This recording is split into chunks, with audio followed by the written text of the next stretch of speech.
इस बात पे फख्र होना चाहिए बेशक कि आपके इस नुमाइंदे पे करप्शन का छोटा सा दाग भी नहीं है। 168 अरब रुपया कौम को वापस लौटाया है। लेकिन अगर मेरे ज़मीर पे ऐसा कोई बोझ नहीं है तो मैं क्यों किसी के कहने पे मैं इस्तीफा दूं? मेरा अपना दिल भी नहीं मानता कि मैं इस्तीफा दूं। मेरा स्वर जो है वो अल्हम्दुलिल्लाह फख्र से बुलंद है। सुभान अल्लाह।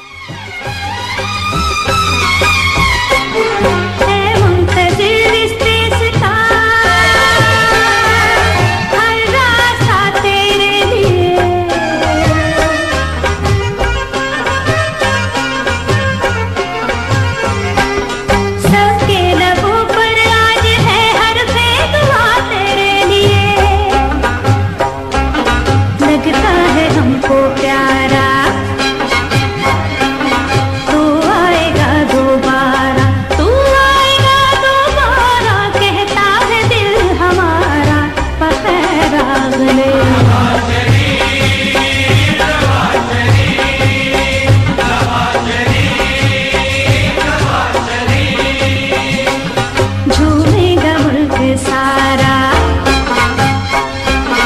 तू आएगा दोबारा।